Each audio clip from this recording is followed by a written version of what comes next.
Hello, everyone, and welcome to the Nasdaq Dorsey Wright Monday video. Today is June 1st, 2020. My name is Eric McArdle, and joining me today is Will Gibson. Will, starting off the month of June, continuing to climb that wall of worry for domestic equity investors. We've seen the strength of the S&P 500, the strength of large caps carry over into this new month following a relatively strong month for really many different participants within the domestic equity space. We saw a significant amount of breadth in May. Some sectors, of course, maintaining their leadership roles, including communications and technology, while others, not doing as well, but all sectors were green on the month. So definitely a great way to end the month of May following market volatility in March and April. But what do we see on the S&P 500 today to start this new month? Yeah, Eric, we see a developing and quite frankly strong picture from the technicals looking at the S&P 500 right now. So currently we have a fund score. We're looking at SPY fund score of 3.97. And as a refresher, fund score is our evaluation system for ETFs and mutual funds on our system. 0 being the worst and 6 being the best. There are a number of underlying components to that fund score, but the important picture here is that we see an S&P 500 SPY ETF approaching the 4 threshold, which we'll consider an optimal threshold for a group, whereas a 3 and above is acceptable, 4 and above is optimal.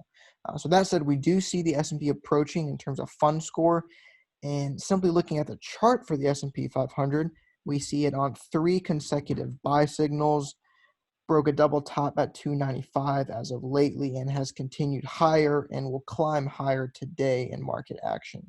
One thing to note, we're looking at, again, SPY pivoting now largely to the equity core or a number of S&P 500 index funds. As a group, we can go to the asset class group scores page.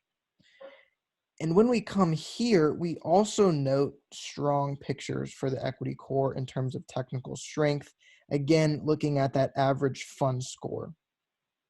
So here we note the S&P 500 index funds group has an average fund score actually above that 4.0 optimal level that we would consider. And in addition to that, it actually has a positive score direction, which is notable, especially given what we've been through as of lately for the market. So again, strong from an individual fund perspective for the market, as well as an aggregation of funds, resulting in a strong equity core as represented by this index funds group here for the S&P 500. It is pretty remarkable, Will, considering the volatility, considering the drawdown that the index experienced. In fact, still down on the year, but on a relative basis, as that fund score, suggests, still able to compete against global asset classes and starting to show improvement on the trend front, as you mentioned. So definitely a positive development here. We've seen that U.S. equity core percentile rank, or simply put, where S&P 500 ranks relative to the other global asset classes surveyed on asset class group scores, continue to tick up, right? We're up to almost a 93 percentile level, whereas money market, which, generally we're watching to see if that's going to rise or fall relative to other asset classes, has been receding toward the bottom of the rankings, in recent sessions. So good developments for investors right now, right? It's showing us that risk assets are moving back toward the top of the rankings. So, on that front, Will, when we talk about the core, which of course is going to be, really the predominant benchmark for domestic equity investors, but contending against the S&P 500 has been a pretty tough match, right, over the past, let's say, decade. Just given the strength of that index, given the momentum nature of the index in which, winning participants are able to move up and comprise a larger component of the underlying index's capitalization weighting. So, it's really important to keep strategies in mind that are accommodative of that core exposure, right? And most investors do not want to miss the ability to participate in S&P 500-like returns when equities are in favor. And on the Nasdaq Dorsey Wright platform, we have a couple of models that seek to do just that. They're called our core solution models. They're under our FSM or Fund Score Method framework. And these models, which are included with the ESS package of the site level, they are simply ranking an inventory of domestic equity ETFs for the US version and domestic and international ETFs for the all cap world version, and simply saying, of the inventory of highly liquid products, which two have the best fund score, and then on a seasonal quarterly basis, we hold those top two.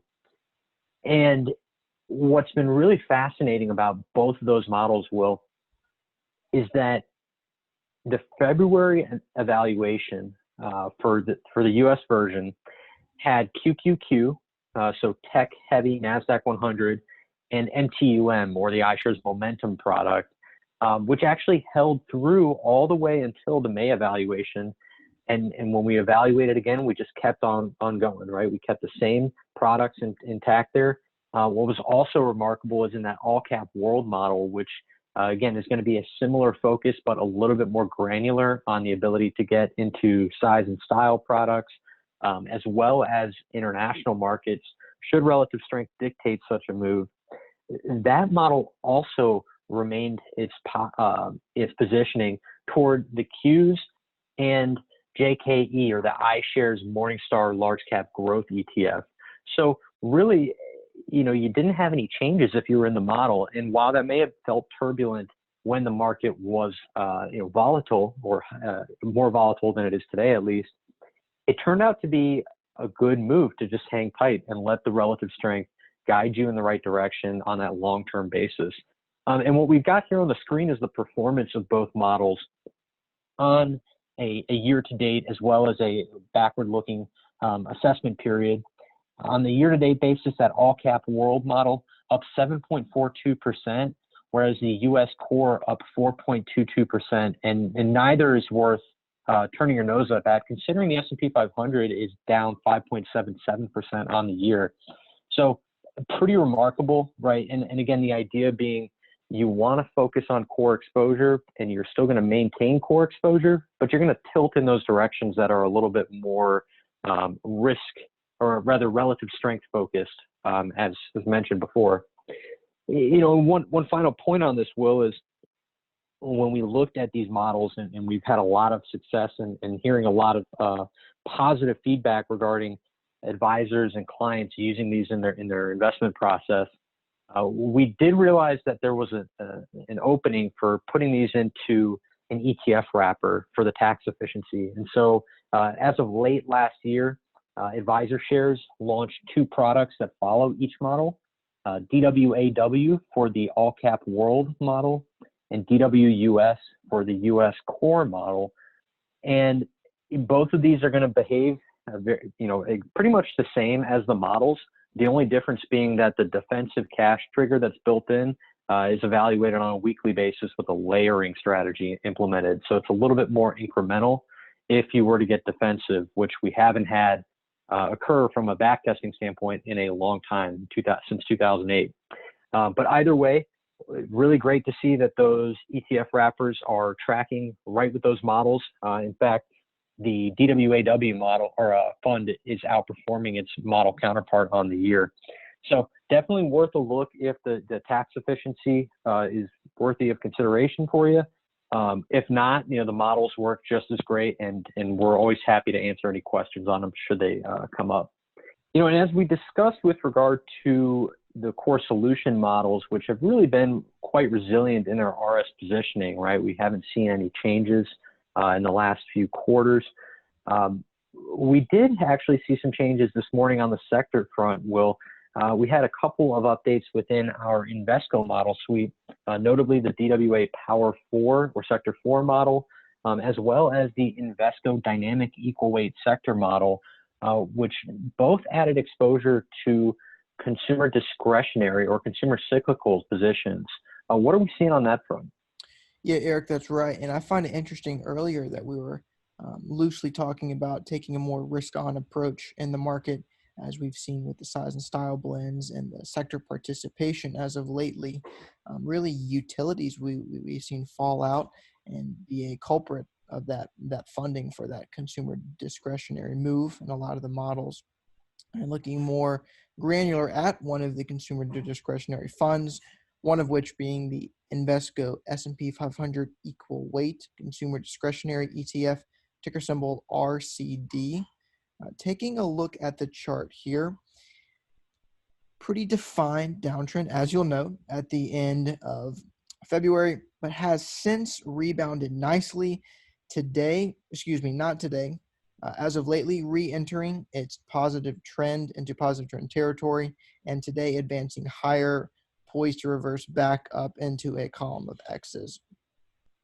Interesting. And so on that front, we also noted that with the last buy signal that occurred with the double top break at 82 and that the following sequence of X's, we did see the fund move past resistance at 89, pulling back a bit to then reverse back up with today's action. So, showing some consolidation up here, but also building more of a base for a potential breakout. So definitely a lot of improvement here in the near term for that consumer discretionary or consumer cyclical group. And we've also seen that translated into Dolly, which, has now shown the group to move in the 4th overall sector spot. So, really, really interesting to see more of a risk-on approach as consumers are, apparently getting back, into the marketplace. Lockdowns around the country are starting to soften a little bit. At least that's what I'm told. And so we'll see if these stocks then continue to follow that trend. Now, on that front, Will, we've picked out a couple of individual names that fall into the consumer cyclical space. One is one of your favorites. You want to show us that one? Sure. Again, on the individual stock front, looking at Home Depot, this is a holding in the blue chip growth model, if you're familiar with that on our platform. And what we have pulled up here is its default point and figure chart. We're going to note a few strong variables I'll mention. It is in the favored sector, broadly under that consumer discretionary or consumer cyclicals realm, as Eric mentioned. It's ranking in the top half of its stock sector matrix, demonstrating superior strength amongst its peers. In addition to that is a strong 5 for 5 technical attribute. Again, 0 being the worst, 5 being the best for individual stocks, and generally 3 of which we're going to place into acceptable territory. This is scoring 5 for 5, being the strongest of the potential rating. We saw it reverse back up into a positive trend on April 7th, as we'll note on the chart here, and has since given 4 consecutive buy signals and advanced to reach a new all-time high at $252, again noted here on the chart, moving past numerous levels of previous resistance. And in addition to the chart pattern and the technical attribute, a few other things that we like to see is that long-term demonstration of relative strength leadership versus the market. Been on a relative strength buy signal since January 2012, and furthermore versus its peer group again since 2011. So entrenched leadership, near-term strength as well, as we see all the momentum calculations here positive, with monthly momentum flipping positive as of lately. And the final kind of 2 things I'll mention is going to be the weekly overbought, oversold. It's going to be a near-term indicator if a stock is going to be in overextended territory, whether to the upside or the downside. Here we note it still in actionable territory, not technically into overbought field position. And then in addition to that, it is going to compensate you with a bit of a yield, listed at 2.42% on the platform. So a lot of positive to speak here from Eric, and I understand you have one pulled up as well. I do, and that at Home Depot, I know I mentioned that you like it. You and I have talked about it in the past. It's also holding in the blue chip growth model as well as a long-term RS leader. So great play there. Another one that I like is kind of in the do-it-yourself theme, kind of in the summertime vibe. This is Scott's company, ticker SMG. This is a strong 5 for 5er, which is trading on a 5th consecutive buy signal near an all-time high, returned to a positive trend in early April, and moved to a market RS buy signal back in early March, so really before the market bottom. So a lot of strength here, showing a strong ranking within that DWA chemical sector RS matrix, which is also favored, the 4th of 49 names in that sector. So, I like this because of the consecutive buy signals. I like it because we're starting to build some solid support near that all-time high, with a support found at 134, although we have reversed back up into a column of X's. So, good entry point here. You've got support that is relatively close by. Past that, you also have support at 122 and 116. So good to add exposure here if you are interested. Also worth pointing out that the stock has a relatively modest R risk, or relative risk. And what that is a standard deviation measurement of the position relative to the S&P 500. For a stock, and keep in mind, the S&P 500 is going to have a 1.0 R risk, or a benchmark reading of 1. SMG, in this case, is just shy of 2 times the volatility of the S&P 500, which sounds like a lot, but if you think about the diversification of an index that has 500 stocks in it, it really is not that high of a volatility metric here. So relatively modest on that front, and it comes with a yield of 1.63% as of the current price. So a lot of great ideas within that consumer cyclical scene. Really focused on that summertime vibe that we've got here in Richmond right now, where it doesn't feel like summer, thankfully, because in Richmond, if it's humid and hot, usually you're inside. But right now, nice and cool, relatively speaking, and comfortable, and good opportunity to get outside and spend time with the family if you can. So for all of you watching, for all of you listening, thank you for tuning in. We hope you all are doing well, and we will talk to you next week when we speak again on Monday.